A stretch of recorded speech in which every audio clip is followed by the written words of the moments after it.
고려할 때마다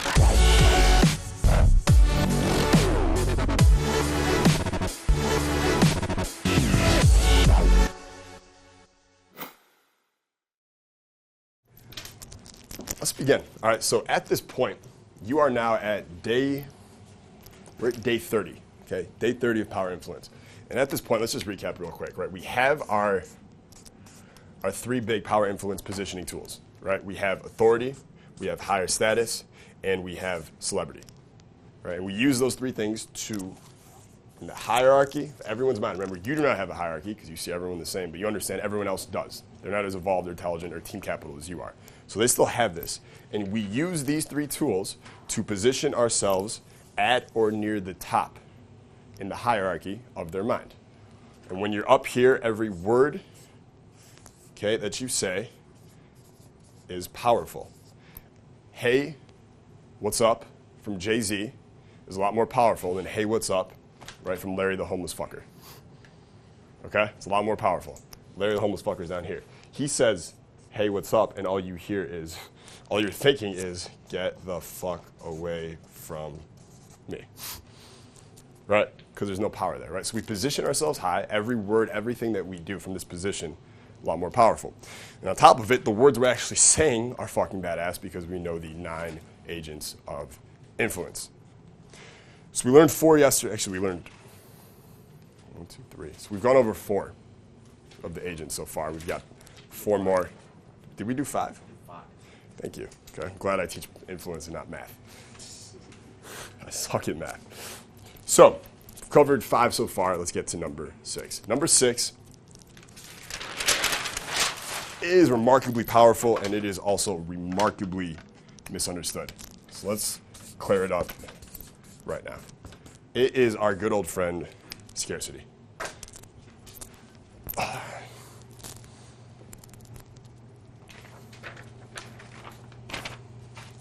Scarcity. What the fuck is scarcity? Right? We know what abundance is. We have an idea of it. What's scarcity, okay? Here's my definition. Items, information, opportunities, and people all appear more valuable when they are less available. That is it. Items, info, opportunities, people, whatever it is, they all appear more valuable when they are less available. All right, less available.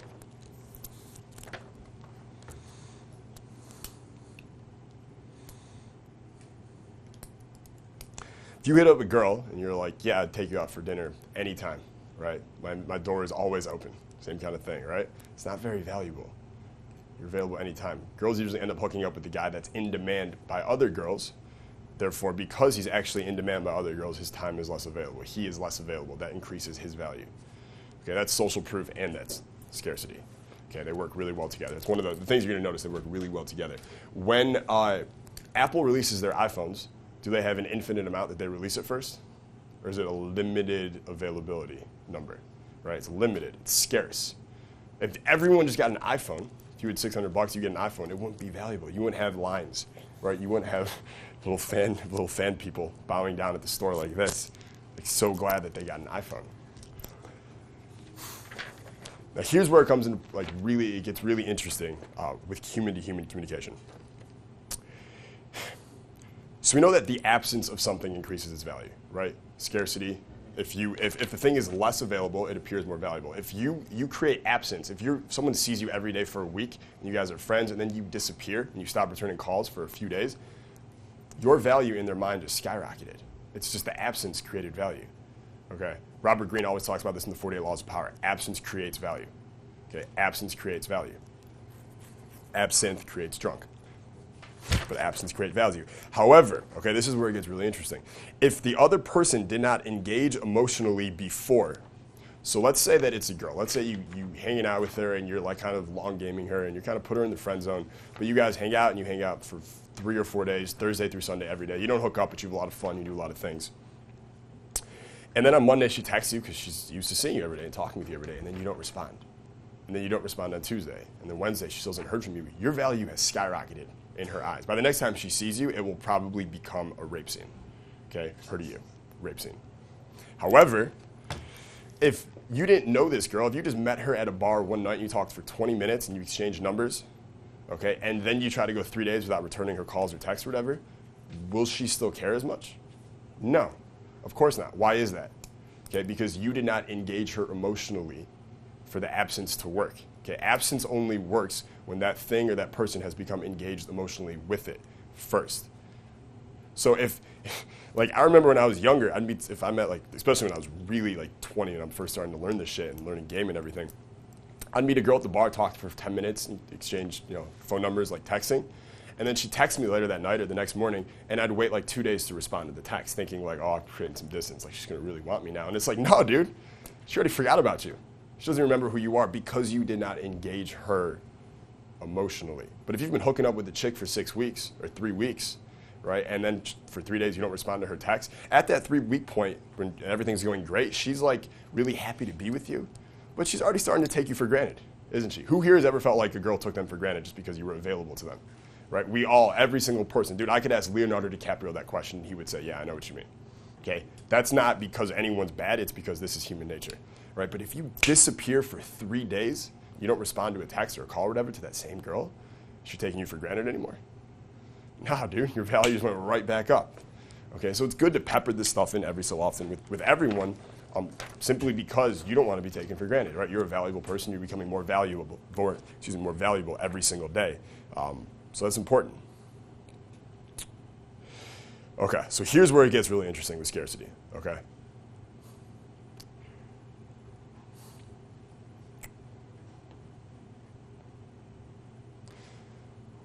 The reason that absence creates value and it works so well only after she's become engaged with you, okay, is because a loss of freedom is seen as much more valuable and desirable than never having it at all, okay?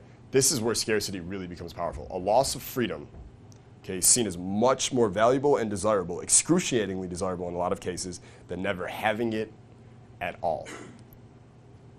We don't like not having something we want. Okay, we don't like not having something that we want, right? I want those Yeezy shoes. I don't have them. I don't like not having them, right? But I'm okay. I don't actually want them. I'm just using that example. Whatever. No, okay. Shoes are ugly. But if there's a lot of people who are like, I don't have those Yeezy shoes, those $20,000 shoes, but I don't really want them because it's not like they ever had them, right? They're like, I'm not happy not having them, but I'm okay not having them. It's not excruciatingly painful not to have them, okay? However, we hate having something that we like taken away from us. That's where scarcity really becomes powerful, okay? So I don't have Yeezy shoes right now. I don't like it, but I'm cool. You give me Yeezy shoes for a week, I wear them all the time, I love them, and then you take them away from me, now it's excruciatingly painful. That's where scarcity that's when the value just skyrockets, okay? That's what we're talking about. Like, the girl wants you, you guys are hooking up, and then you disappear. Now you've taken yourself away from her. Now it's excruciating for her. But before not having you, yeah, she kind of wanted you, but she didn't get you. That's okay. But she never had you. So we're going to talk about it before in a second. It's called the loss aversion bias. But she's okay with not having you because she never had it. If she had you and then she lost you, now you're so valuable in her eyes, right? You had those Yeezy shoes and then you lost them. Now you want them 10 times more. Okay, this is what the research has shown over and over again. And this is why takeaways work so well early on after you've triggered attraction. That's why they work well, but they work far better after you've triggered attraction and communicated interest with the girl, right? So, or even with a person, right? So the other person has concluded that they can have it if they want it, right? Then you communicate that they might be losing out on you. So, like, here's what I mean by that. So let's say you're talking to a girl. Most girls, you guys understand, we were talking about solipsism yesterday for a second, that you even say, hey, what's up, how are you, to any girl at a bar, she assumes in her mind you're ready to marry her. Does everyone get how like ridiculous that? Like, you even say, hey, what's up, to a girl, she automatically assumes you're hitting on her. They just automatically assume it. You just said, hey, what's up? I'm like, and it's crazy, right? That's how they feel. They really think that, right? They think that the minute you go say, hey, what's up, they have you. Right now, that's why it's really good, by the way, when you approach women, is to always have a different reason for approaching them. So if you're like a promoter at a nightclub and you're going up and talking to girls and they know you're a promoter, what do they think the reason could be why you're approaching them? Work. For business, right? For work. So in her mind, she's not like, oh, this guy wants to hit on me. Her guard doesn't go up. Her guard stays down because he's not trying to hit on me. He just, it's good for his business, right? And of course, why the fuck did anyone become a nightclub promoter in the first place? Okay, fuck the girl. He wants to fuck the girl more than anyone, right? That's what's hilarious about it. But he's coming up to her, and her guard is down because she's like, at least he's not like these other guys who are just here at the club. He's here working, right? And it changes the whole perception of it, which is just silly, okay? Which is silly. Which is why it's even better when guys approach a girl and they're like, hey, we're taking a quick survey, right? That would work better than just, hey, what's up, right? Just having a reason for being there other than wanting to hit on her will work, because if you don't have that, she will just assume that's what you're doing, and she feels like she has you, okay?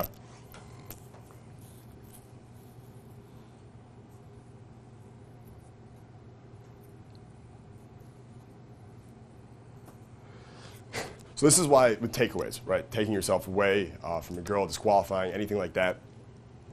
If you go up and you talk to a girl for 15 minutes, right, and you guys are hitting it off and you're communicating interest in her, and you're affirming the fact that you are interested, but she's kind of interested too and it's working, and then you take yourself away and then she sees you talking to another girl, that's the same thing. That's the girl who lost out on the Yeezus shoes, or she had the guy and then he took himself away. That's why I'm like, don't use takeaways in first 60 seconds, because they won't work because you haven't engaged her emotionally. Does that make sense to everybody? So when you're using this stuff, right, that's why I said like the disqualification and stuff, that only works better after, let's say, 20 minutes. Okay, in the first minute or two, it's not going to be effective because you haven't engaged her emotionally. Something important I want you guys to remember, okay? So remember this for your own rationality. Just please remember this for your own rationality, okay? People overvalue the importance of what they're losing or almost getting something and not getting it, okay? They overvalue the importance of what they're losing. You were with that chick, you were hooking up with her, it was okay, you enjoyed it, you kind of didn't enjoy it, but then when you lose her, you find out she's not returning your calls. What just happened to your perception of her? All of a sudden, you're like, you focus only on her good parts and you forget all the bad things, right? And then you finally get her back. She's sitting in bed next to you, post-coital, and you're like, fuck, why did I do that? Like, I knew I didn't even want her in the first place. Like, why the fuck did I do that? I've done this millions of times. And I'm just like, you have to learn that you overvalue the importance of what you're losing, and it's only temporary. It might only be 20 minutes, a day or two or whatever, right? But it's not you. Your brain is not that smart. You are smarter than your brain is. Your brain will overvalue her, but you do not have to, okay? The brain will, but you do not have to. So just remember that in those moments that happen, okay? In addition, we've also been trained to believe that what comes easy is shit and what's difficult to get is better. Right? What comes easy is shit, what's difficult to get is better. So scarcity just really, it works really well with female examples, so I'm going to stay with the girl examples right now. But again, business, friends, this works everywhere, okay? But what's easy is shit, what's difficult to get is better. So let's say that there's a guy here, right? And he's a team capital VIP, okay? And he has this girl and this girl and this girl and this girl, and they're all interested in him, right? They all are attracted to him. They're all trying to ask him questions. They're all trying to talk to him. Do you say he's in demand in this moment? This is an in-demand guy, right? New girl comes in, okay, and she's a 10. She's a dime piece, right? She comes into the area or whatever, okay? She sees random dude here, a random dude here, a random dude here, a random dude here. And she's going to talk with him, she talks with him, she talks with him, she talks with him. And then she tries to talk to this guy right here, okay? Now, this guy gave him his full attention. He was completely available to her. Low value. She talked to this guy. He was completely available to her. And available, I mean, even in that moment, that full body language, everything, right? He gave her his full body language, full eye contact. He's leaning in. Anything she wants, he's fully there. He's not on his phone checking anything. He's completely and utterly available to her. Okay, which is good with someone at certain points, but you want to push and pull that, right? You give her full attention and you take it away. You give her attention and you take it away. These guys are just fully available, okay? Low value, right? Low value does the same thing, low value, low value. She gets to talk to this guy, okay? And he's not purposely trying to ignore her at certain points, but he's got 4 other damn bitches all trying to talk to him at the same time. They're all fighting over him a little bit, okay? So what's happening to her is, she goes straight for this guy. Yes, there's pre-selection. Yes, there's social proof. Yes, there's a lot of things going on here. But at its core, he is the scarcest person in the venue. And the scarcity means he's the most value. He's the most valuable. Okay? He has the most value in her eyes in that moment. And it's literally a factor of other girls demanding his attention and his time. And because they take away certain resources, they take away 20% of his time and 20% of his energy and 20% of his attention, that means that the rest of it is more scarce, okay? So scarcity and value. And the best way you can create scarcity with girls, of course, is that other girls are demanding your attention, so it's limited in its availability, right? Now you have the double whammy. You have them both working for you. Is this clicking for everybody? Okay.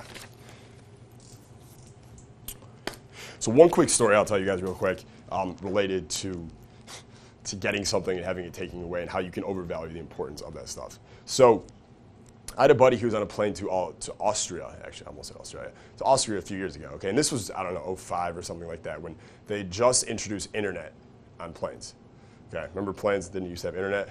Couldn't go online, it's fucking terrible, right? So he's on the plane, and they're taking off, and right as they get in the air, they announce that, this is the first time ever this plane will actually be having full Wi-Fi on the plane. And he goes, everyone in the plane just erupts, okay? Just erupts, okay? It's like they won a gold medal. It's like, dude, you got Wi-Fi for a few hours, like, congratulations. But they just erupted, right? Total elation. Everyone's logging on. Everyone's working on their computer. He's really pumped about it. He's really pumped. About 30 minutes in, he notices that his Wi-Fi is not working, right? Gmail crashed. Nothing else is working. He looks around. Everyone's, like, freaking out on their laptops. Like, they're banging on it like fucking Zoolander, like, banging on the laptop. Work, open up, right? A couple minutes later, they announce over the speakers, we apologize. The Wi-Fi is not working. We're doing our best to see what we can do. Everyone starts booing on the plane, right? It's boo, boo. Everyone sits there like this. They're all dejected. 10 minutes go by, 15 minutes go by. Finally, someone comes back on. They're like, all right, so we figured out a way to salvage the internet. We have it for the plane. However, for anyone who wants to use it for the rest of the duration of the flight, which is like 6.5 more hours, it will be 3 times the initial cost. So you can make the choice now if you want to log in. Okay. He said in that moment, everyone erupted again. Okay, didn't care about 3 times the cost, didn't care about any of that. They just started cheering. They're all logging on, high fives, drinks are being passed around. He's fucking her, she's fucking him. Everyone's like having a great time, right? Such a good story, okay? Here's what I heard. Here's what I took from that story when he told it to me. It's that when they gave him the internet, right? And then they took it away. So what happens when they take it away? We overvalue the importance of it. So they take it away, and then 20 minutes later, they go, all right, we can give it back to you. Remember, now they're valuing it super high. We can give it back to you, but it's 3 times the cost. And no one blinked an eye. Everyone just paid 3 times more, okay? Scarcity, right? Scarcity made that happen. Scarcity allowed them to charge 3 times more in that moment, right then and there. It was genius, right? Now, of course, did the airline actually, was that like a brilliant marketing technique or just an accident? I'll never know. We'll never know. All right, but just something to think about. So why does scarcity really work on that deep level, right? It's called the loss aversion bias, okay? The loss aversion bias. The loss aversion bias states that humans naturally prefer to avoid losses rather than to make gains. Okay? Humans prefer to avoid losses than to make gains. It's usually at the rate of 2 to 1. Right? We will invest or work twice as hard to avoid something bad than to move towards something good. In fact, it's kind of interesting, but even someone losing something or even just a potential loss, like thinking about the act of potentially losing something important, has actually been shown to increase autonomic arousal far more than the act of gaining something. Okay, autonomic arousal meaning neurotransmitters, catecholamines, like your fight or flight system, that's when you get amped up. You kind of like your heart starts pumping, your heart starts beating really fast. Loss. The actually losing, like you got the easiest shoes, someone took them away from you, that loss increases the autonomic nervous system in that moment, right? The fucking adrenaline starts flowing. Or even thinking about losing it, like holy shit, someone's like, listen, if you don't give me 300 push-ups right now, those easy shoes are mine, I'm taking them. And that potential loss fires you up as well, okay? Versus gaining. And when you first got the shoes, you didn't really have that much of a rush. Okay, so loss aversion bias, loss is much more powerful than gain. That's what scarcity can do, especially when it's in motion. Okay, so what I need you to remember, and we kind of hit on this before, but what I've found with these cognitive biases, just me personally, is when I understand the science behind them and the research behind them and the name of them, they have far less power on me. Right? Before I tell you that the loss of, like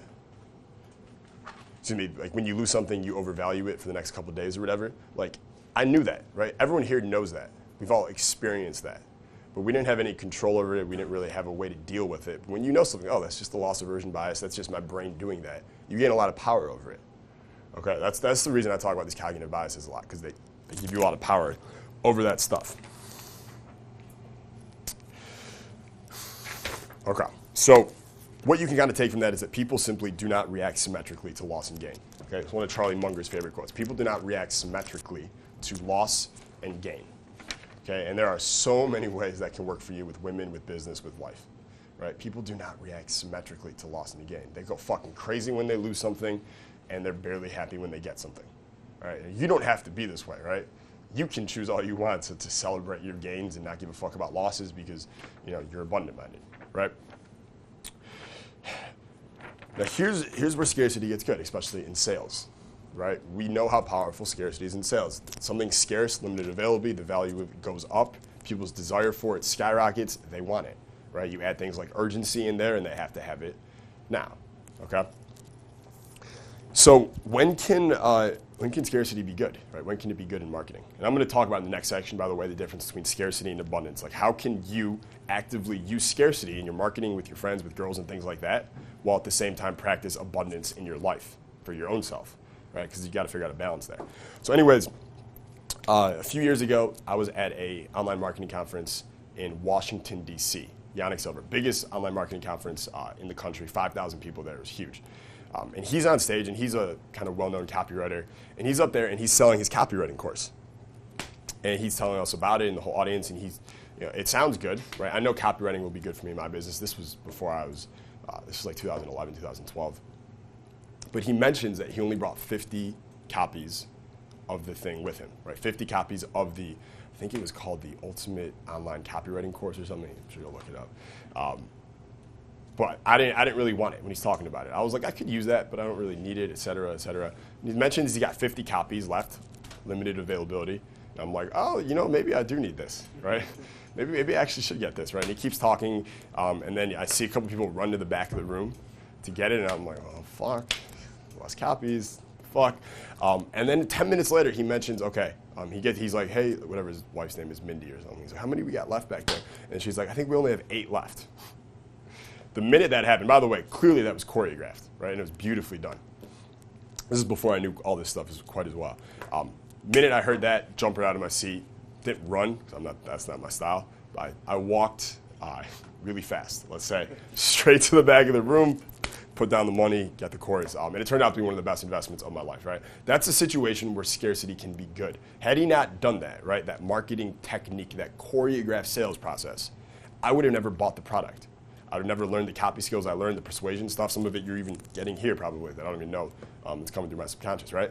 But it helped me a ton in my business.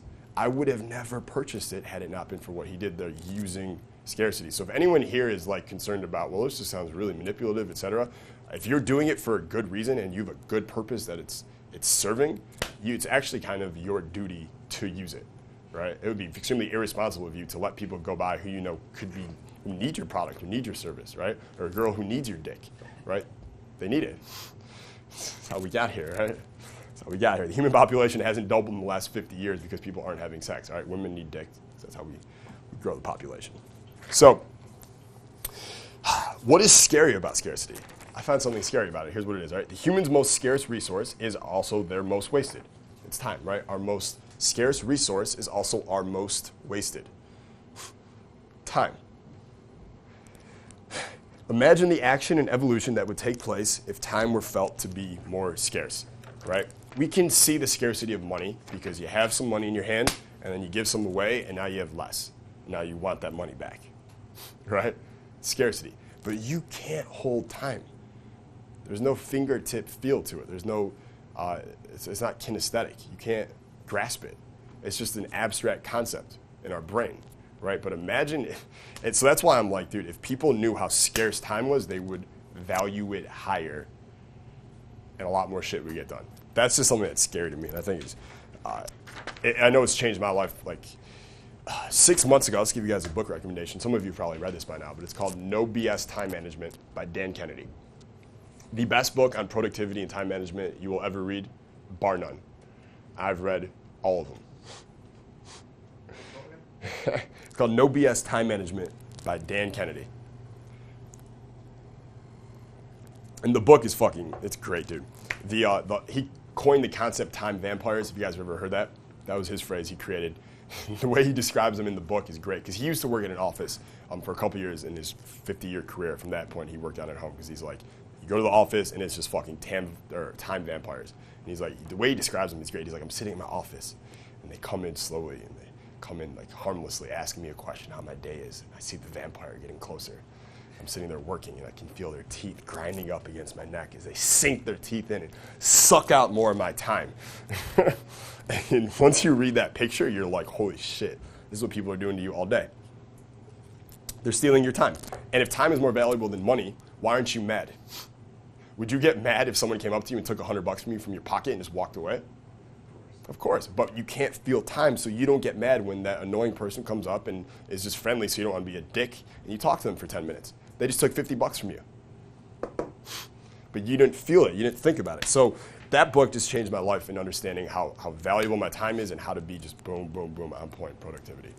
Really fucking good book, okay? And lastly, how is scarcity different from urgency? Okay, this is a question I get a lot from a lot of people. How is it different from urgency? Here's all you need to know. We're going to talk about urgency in a later module, all right? Urgency forces decisions and actions now. Okay, urgency forces decisions and actions now. Urgency is about now. It's about time, right? It's about now. Scarcity, on the other hand, scarcity alters value through availability. Okay? Scarcity alters value through availability.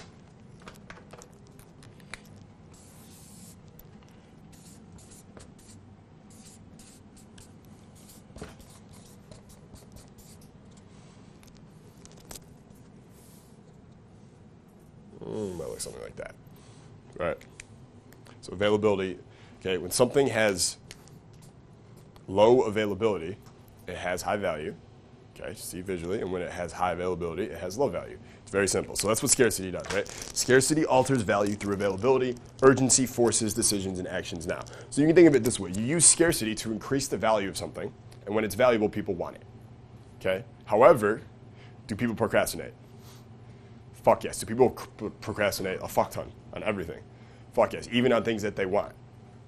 Right? Who here has something that they really want in their life and they know that if they really worked for it, they could get it, but they don't have it yet? Anyone's not raising their hand, you're lying. If you're at home, you're not raising your hand, you're fucking lying too. All right? So the thing is valuable to you. You have desire for it. You want it, but you're not wanting it now. You're not going after it now. And that's not a matter of scarcity. That's a matter of urgency. Okay? Urgency forces decisions and actions now. Right? So you use scarcity to increase the value of something, and then you apply urgency to it to make you take action on it now. That's how the two work together. And if you understand those two factors, you can sell anybody on anything. Sell any product on anything. Okay, there's people in the dating industry who do these, like, they do product releases, and they have lists of 2 million people. 2 million guys in their email list. They do this whole launch, and they're using all the triggers. They try to do their best. You know, God bless them. Do their best. I appreciate it. Right? And they'll make, let's say, $150,000 in 10 days on that launch. Right? And that's a good launch. They celebrate it, and that's great. Like, that's really good. Team Capital, the email list is about 67,000 people right now. Right? We do a launch, and they do 10 days, 2 million people, 150 grand. 1 week, we've done as much as $350,000 on the launch internally. Okay, to 1/25th the amount of people. Okay, I largely attribute that, 1, to my blue eyes, and 2, to the power of scarcity and urgency. Okay, scarcity and urgency. Every launch that we have, do we always have a deadline? You guys seen it? Status, attraction guide, success, every single thing. Okay, and I will never not do that. I will never like have someone email and be like, dude, you always have a deadline. You should like mix it up sometime. Fuck you. It will never happen. Okay? It will never happen. There will always be a deadline, and there will always be urgency, because if there's not, then the value is low. It's not a matter of my products being amazing or not. It's a matter of human nature. Okay? There has to be limited availability, and we'll talk about urgency later, okay? So, one final thing before we get to the next section. How do you use scarcity without it affecting your critical abundance outlook on life? right? Everyone here agree abundance is extremely important? Okay. It is a very important understanding of the world, okay? So just to me, abundance to me is not about infinite anything. It's just knowing I got this, I can handle this, I can handle anything the world throws at me, okay? That's it. It's not about like time doesn't exist. There's infinite amounts of money and women out there and all this stuff. Like those are just kind of like, they're like fairy dust. It's like the secret bullshit, right? That's not real. I like things that are real and I can grasp, I can feel, like real world shit. And the truth is abundance is just about, to me, it's just knowing I got this, I can handle this, I can handle anything the world throws at me. If I have that mindset, I'm abundant, right? I get all the girls, great, I can handle this. I get none of the girls, great, I can handle this. That's abundance, okay? So know that, keep that in mind, right? Knowing that and knowing all these things about scarcity in the brain make it so you can use scarcity on the world while still remaining aware. Okay, still remaining aware of your own views on scarcity and abundance in your life. Okay, so you can use scarcity to influence the behavior of others, but not let it affect you. Because if you don't remember this and you're just using scarcity on everyone, I swear to God, there's some weird thing happens that when you're actively using it on others, you're actually training your subconscious that this is a powerful, valuable thing as well. So it has this backlash effect, right? It's a karmic thing. You can't just keep using it on someone and not expect it to affect you as well, right? So as long as you just got to remain aware of it, that, listen, abundance, I got this, I handle this, I can handle anything the world throws at me. Okay, while at the same time, you use scarcity on everyone else, okay?